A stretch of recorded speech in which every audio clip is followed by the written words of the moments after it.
Do you remember the story of Hansel and Gretel, when they had to leave a trail of breadcrumbs in the woods to find their way home?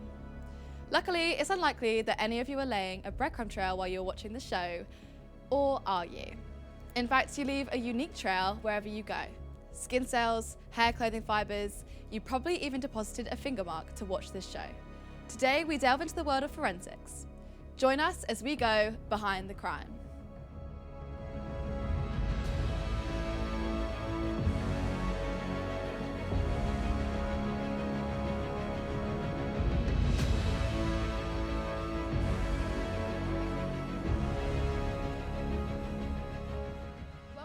To Behind the Crime.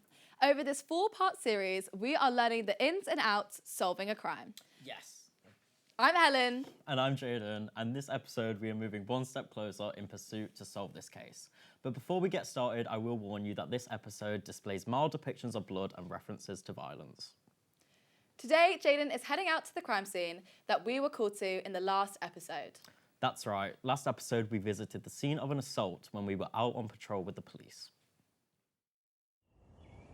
Today, I'm heading back out to the crime scene. For over a century, the role of a CSI has been to gather evidence from crime scenes that will ultimately lead to the detection and prosecution of criminals. I'm meeting Dr. McGonagall, who has first-hand experience of investigating crime scenes. First thing that we need to do is put on our personal protective equipment, our PPE, and that just makes sure that we're protected from anything hazardous that might be in the crime scene, such as body fluids, for example. And it also means that we're not contaminating anything by dropping hairs or fibres or getting our fingerprints or our DNA inside the crime scene once we go in. Okay, so we're going to put some gloves on first, and this is going to make sure that we don't contaminate any of the other PPE as we're putting it on. It's really important that we're wearing these, like I say, so that we don't leave fingerprints anywhere or anything like that once we get into the scene itself. What would happen if we did leave fingerprints around? Would that then possibly incriminate the investigators who are looking at the crime scene? Yeah, so we obviously don't want to disrupt any of the evidence that's already in there. As investigators, we would have our fingerprints on file anyway. We've got elimination prints so that if our prints are found at the crime scene, the investigators know that that's not part of the scene itself. It's something that we've accidentally deposited once we've gone in there. So next we've got our white protective suits, and these are going to cover all of our clothing and just make sure again that we're not dropping any hairs or fibres or anything like that, but also so that we're not getting anything onto our person once we go into the crime scene. Does that happen often in crime scenes if you don't wear things like this It then? certainly can do. So again, we don't want to contaminate things. We want to make sure that, we're keeping everything intact and nice and clean inside the crime scene itself. But we also don't necessarily know what's actually in the crime scene until we get in there. So if there are things like body fluids present, that can be quite hazardous, and you definitely don't want that on your clothing. And I'm noticing that these have a hood on them too. What is that for? Yeah, so we're also going to want to make sure that our hair is covered before we go into the crime scene. Again, it's the same purpose, so we're just thinking about contamination, absolutely, or anti-contamination, I should say, head to toe. Okay, so we're not quite ready yet. We've also got some shoe covers to make sure that we don't get anything from our feet into the crime scene. So the last thing that we've got before we put our hoods up is going to be our masks, and this is just to prevent us from getting DNA into the crime scene via breathing on things or getting any spit on anything. Once your mask is on, hood up, and then we're ready to go. Amazing. Should we head up? Let's do it.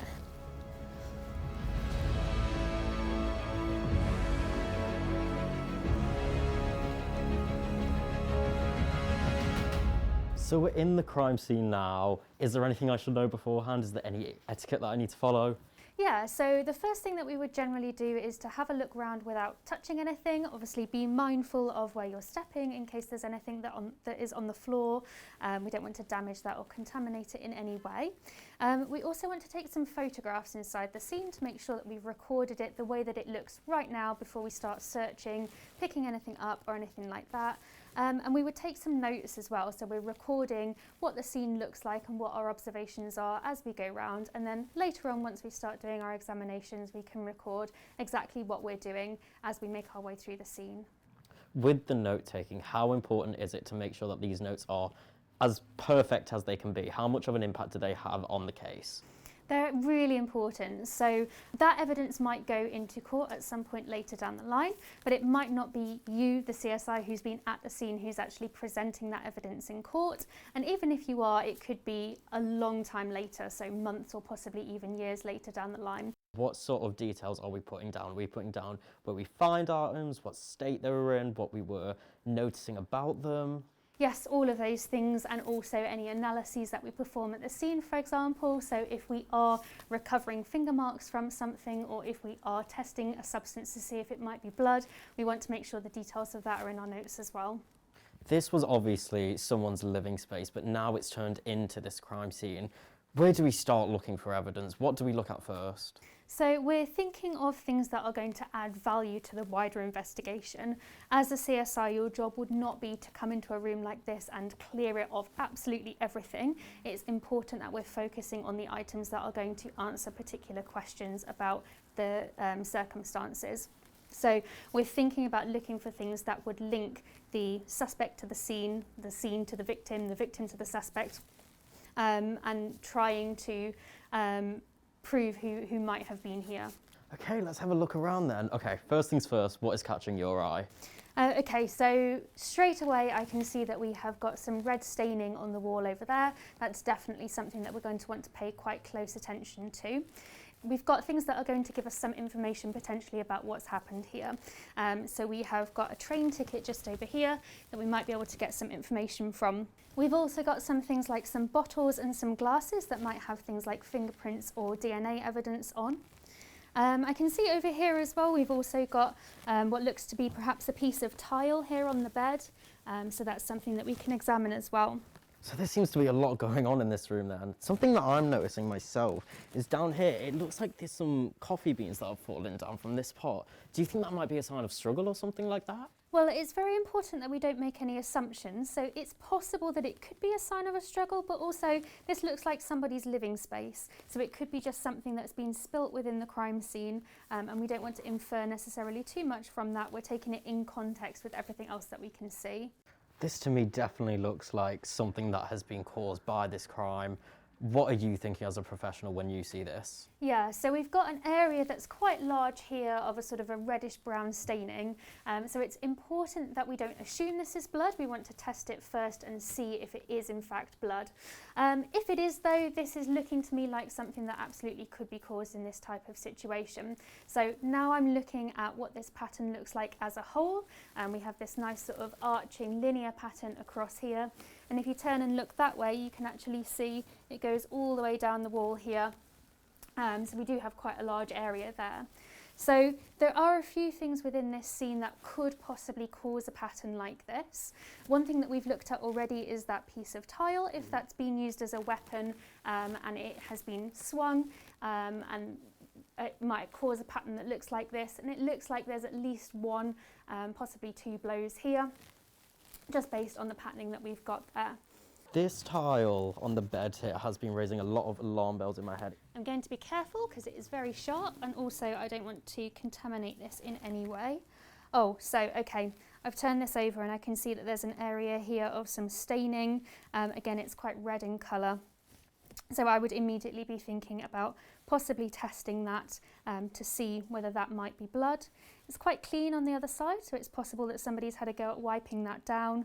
But also we've got this nice shiny side here, so if somebody has handled this, there might be finger marks on there that we can look for to see whether that matches our possible assailant as well. With testing if this is blood on the underside, is that process quite similar to testing if this is also blood, or do they look quite different? It is, yeah. So we could use the same sort of tests. We would also want to package this and possibly send it away for further testing in a laboratory. I definitely want to take a closer look at this. How do we log this now, and how do we package it up in a way that we can send it off to a lab and it still be usable and in good condition for evidence? What do we need to think about? Okay, so these are the two halves of my weapons tube. I'm going to pop the piece of the tile in there like that and get that sealed up, like that. And then we can just put that into our evidence bag, making sure that we filled out all the details on the label. What sort of information are we looking at on the label?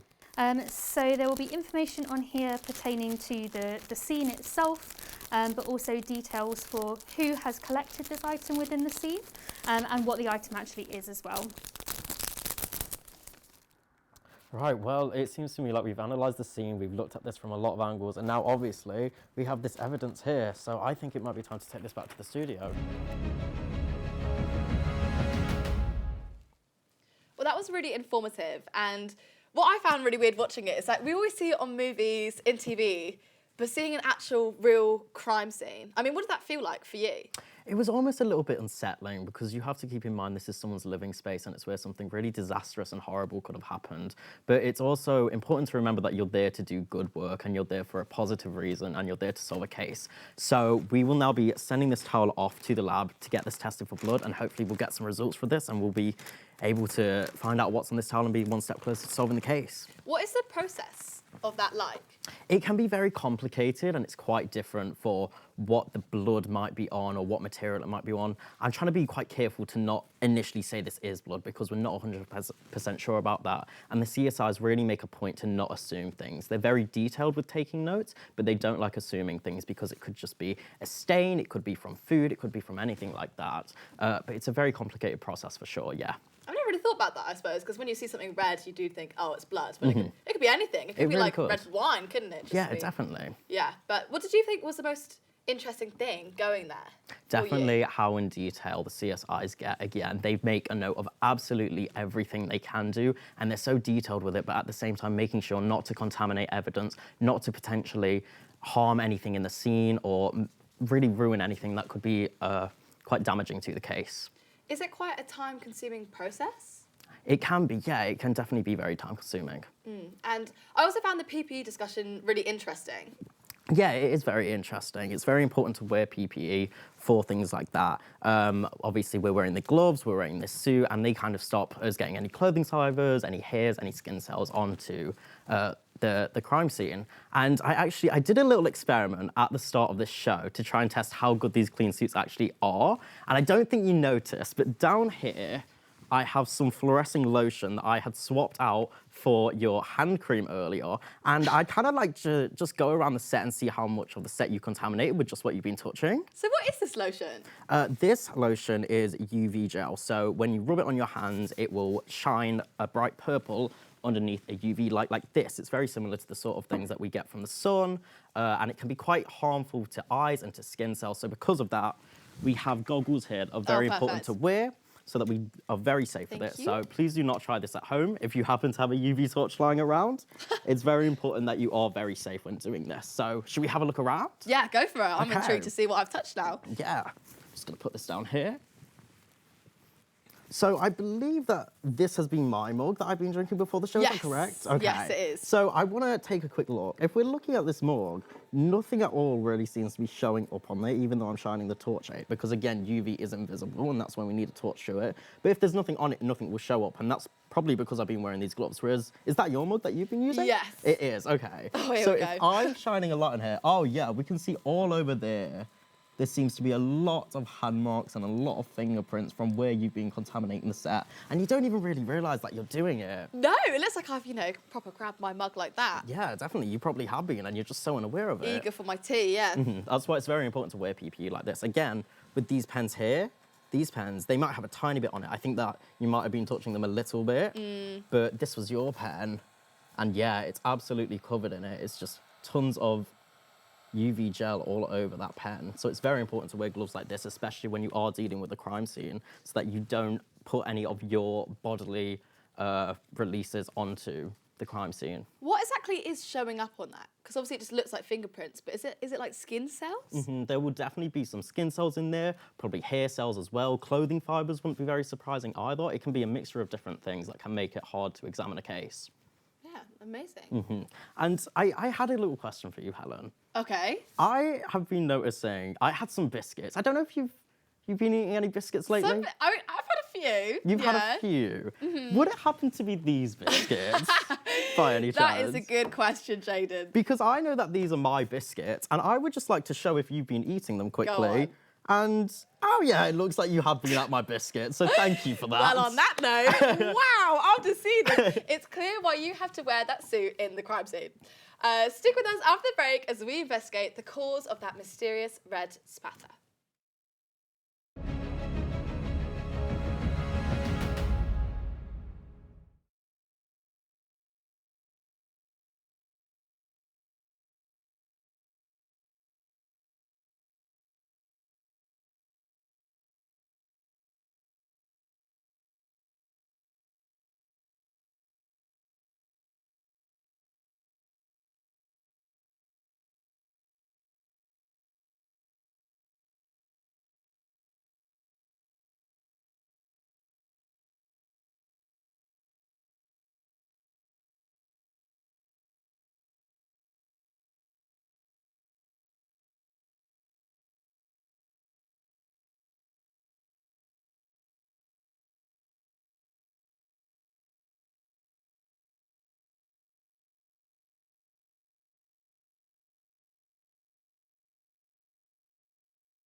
Welcome back. Before the break, we found a mysterious red stain at the crime scene.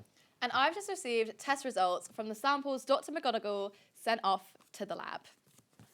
Okay, just in here. Okay, Jaden. She has confirmed that the stains on both the tile and the wall are, in fact, blood. That's very interesting. I think now we need to do a bit more research into different blood spatter patterns, but before that, we have to warn you the following segment will display violence and simulated blood. I'm going back to join Dr. McGonagall to find out a little bit more about blood spatters at crime scenes. Could you talk to me a little bit about blood spatters in crime scenes? What are they?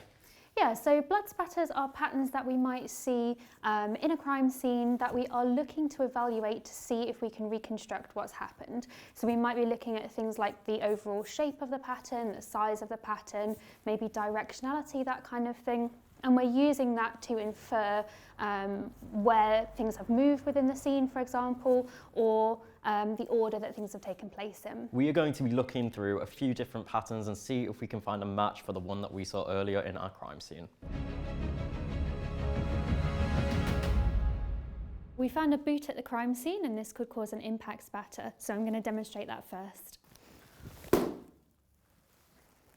Obviously, this was where the blood was originally laid down, and you can see that tread pattern of the shoe in the blood. This is similar to what we would get if it was an impact with any other object. Obviously you wouldn't get the shoe tread pattern if it was a fist or something like that. This here is gravitational drops. So when I picked the shoe up, because it was wet from the blood on the underside, it's dropped off at a 90-degree angle. So that's the sort of thing that we might see if somebody was either bleeding and walking around within the scene, or if they'd got an object like the shoe with blood on it and they were carrying that around with the scene, within the scene. Okay, so I've got some tissue here and I'm going to demonstrate what we call a wipe.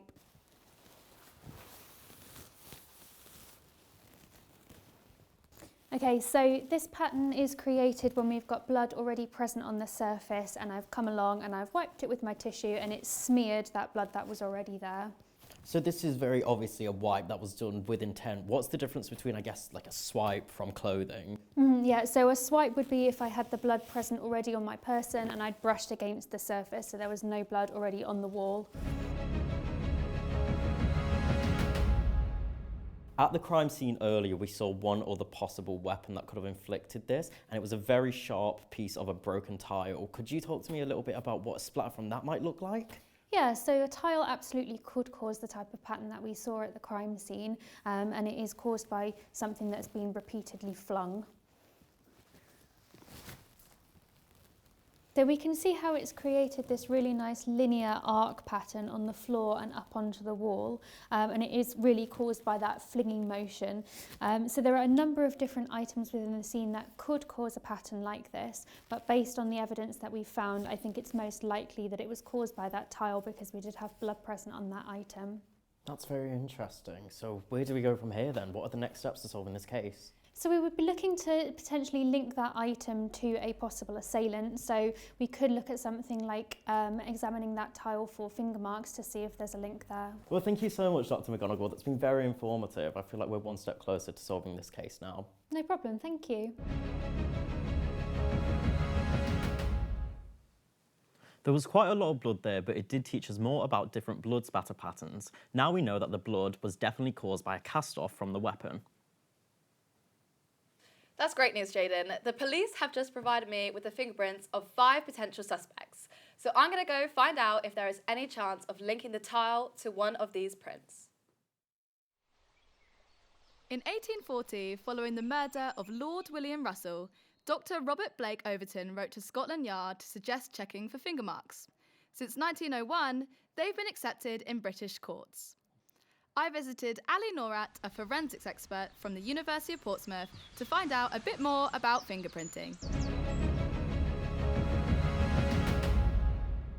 Thank you so much, Ali, for being here with us. We're going to be talking a lot about finger marks today. Yes. But one question that I had, I always used to think it was fingerprints and not finger marks. Yes. What is the difference between them? Yes, so fingerprints is something that is left intentionally. So if you're taken into custody and you're taking a 10-print form, those are fingerprints, whereas finger marks are something that is more left at a crime scene. So if you've been handling pieces of evidence, the evidence that you are looking for on those items is called finger marks rather than fingerprints. How do you locate these finger marks in a crime scene? So it's a mix, so depending on the type of finger marks, we've got latent and we've got patent, and we've also got impressions or plastic finger marks. So for patent, they're generally visible, so essentially it's just looking for them with our eyes.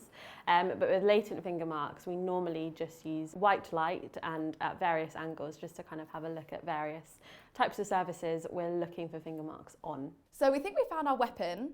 We think there's been fingerprints left on it. How would we go about finding the finger mark and who it's linked to? So essentially you do a process of chemical enhancement, and that could be either via powder or via another type of chemical treatment that would take place in a lab. The most common method, which would normally be deployed at a scene, would be finger mark powdering. So we've got different types of powders that come in a range of different colours based on the colour of your tile. So I would probably suggest a black magnetic flake powder to help enhance your finger mark to make it clear. Jaden, did you know that not even identical twins have the same fingerprints? I didn't know that, no. But I think it's about time that we try to raise a fingerprint ourselves. Yeah, I mean, I've been obviously speaking to Ali, so I'm going to take her techniques of what she taught us and see if we create it ourselves. Okay, first of all, I'm going to take this powder. This is the powder that she recommended to use, which is the Magneto Flake powder. I'm going to take this, and this is actually a brush, and we're just going to put it into this powder, swirl it around a bit, and then look at that. It's just automatically attached to the brush there. You're going to want to get rid of the excess as we're about to wipe it over here to try and find the fingerprint. So what does this powder do? So this is just going to show us if there is a fingerprint. There we go. Wow. Just as I was saying it as well. So we have actually got a lot of excess there. And just to make it a cleaner sample as possible, we're just going to take the brush and we're just going to brush it away. That's come up very clearly, hasn't it? Yeah, more clear than I was expecting. So you wouldn't brush over the fingerprint as well? No, we want it to be as clear as possible. Okay. Okay, there we go. Thank you. If you just put that back over there. Now, this is the most fiddly part, and it shouldn't be, because I would have thought the technical part would be a bit more fiddly. But if you just find the end of that tape for me there, Jaden. This is what I mean with the fiddly part. It is a bit. Especially hard in gloves as well. I think there. So, Would that be long enough? That would be long enough, yes. There we go. Hands and if to you you. just pass that to me. Now, what we're going to do is we're going to try and find an anchor point here. So again, fiddly part. So we're going to try, put it in the right place on the tile, and then we're literally going to make that anchor point there. I think we've got a few creases there. A few creases shouldn't be the end of the world. Hopefully this lifts nice and neatly. And now is the main moment to see if we've done it successfully. You get the roller.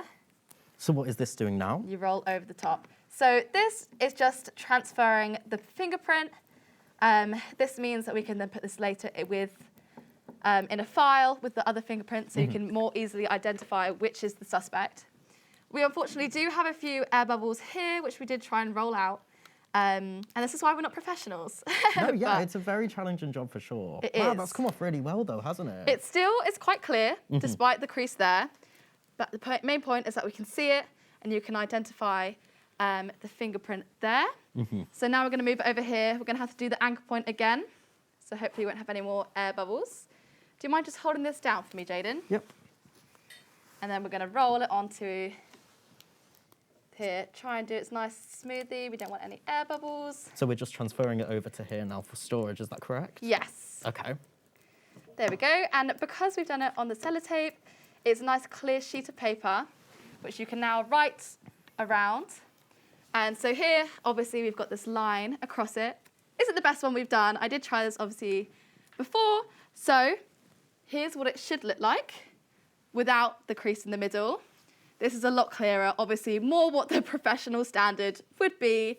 And they would write the information around the suspect and the finger mark just around there. That's very interesting. It's so detailed, isn't it? It is. I mean, we went into a lot of detail with Ali about sort of how you can tell who the suspect is. And she was talking about the wells. And it's weird because fingerprints all look the same. They do, but like you said yourself, even identical twins don't have the same fingerprints. Yeah, but it's like to them, with all their experience and their knowledge, they can tell that apart.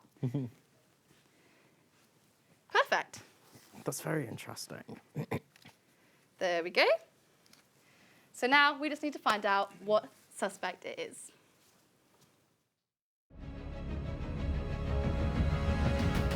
So me and Jaden have given it our best go. Have we been successful? Please tell me. I feel like there's a lot of pressure riding on this. All really. right, so you've got some good levels of detail. What are the sort of characteristics of fingerprints then? So we've got three broad main patterns, loops, arches and wells, and then you look into your secondary and then tertiary level detail and essentially count up how many matches you've got and then also considering how well the donor is at donating their finger marks. Me and Jaden think that it is suspect C. Yeah.